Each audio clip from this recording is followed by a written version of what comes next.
Well, folks, it seems like the American political circus is gearing up for another wild ride in 2024. The Democrats are putting their hopes on Kamala Harris, and you know what?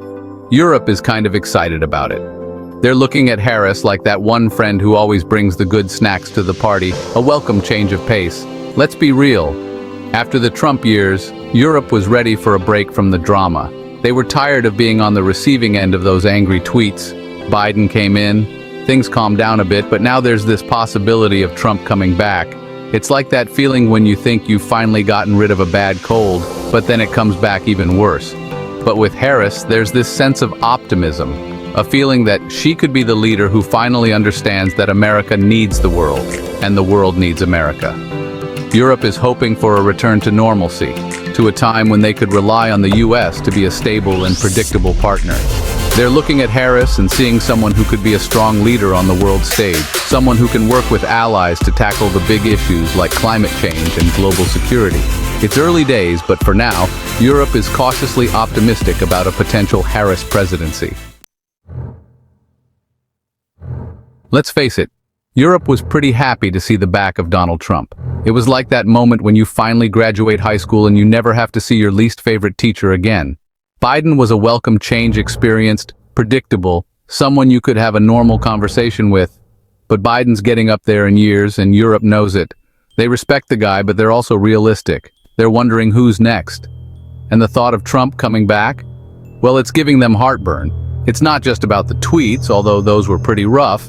It's about Trump's policies, the tariffs, the withdrawal from international agreements, the whole America First thing.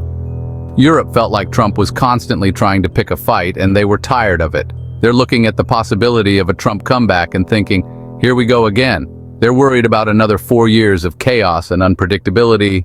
They're worried about damage to the transatlantic relationship. They're just worried. Okay, so remember those bridges Trump was metaphorically burning? Yeah, Biden came in with a fire extinguisher and a whole team of engineers. He was all about rebuilding relationships, especially with Europe. And you know what? It worked. Under Biden, the US and Europe started acting like allies again. They worked together on climate change. They coordinated on sanctions against Russia. They even shared vaccines during the pandemic. It was like watching a couple that had been through a rough patch, finally starting to remember why they liked each other in the first place. It wasn't always perfect, of course. There were still disagreements, still tensions.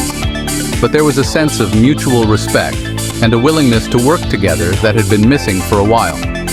Europe really appreciated Biden's efforts to repair the damage. They saw it as a sign that America was back, that they could count on the US to be a reliable partner again. It was a good feeling while it lasted.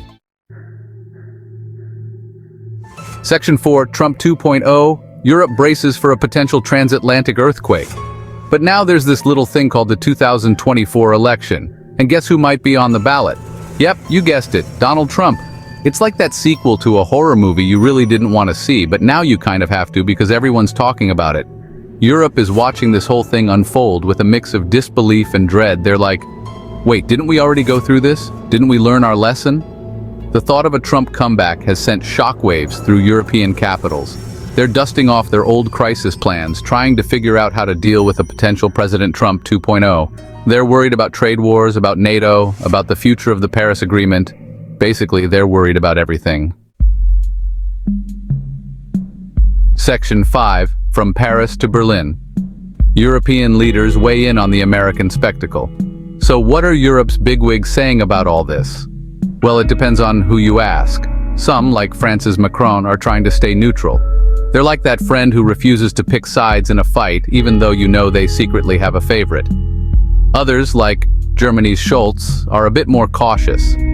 They remember all too well the chaos of the Trump years, and they're not exactly eager for round two. They're like that friend who's been burned before and is now hesitant to get involved in any kind of drama. But one thing's for sure, everyone's watching. The American election is front-page news across Europe. They know that whoever wins in 2024 will have a huge impact on their lives, and they're not taking it lightly.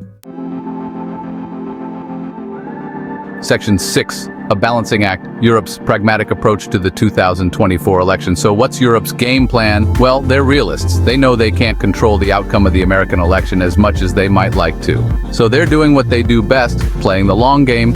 They're engaging with both sides, trying to build relationships and make their case for strong transatlantic ties. They're like that friend who stays friends with everyone, just in case. They're hoping for the best, but preparing for the worst. They're hoping that whoever wins in 2024 will understand the importance of the transatlantic relationship and work to strengthen it. But they're also preparing for the possibility of another bumpy ride. Because let's face it, when it comes to American politics, you never know what to expect.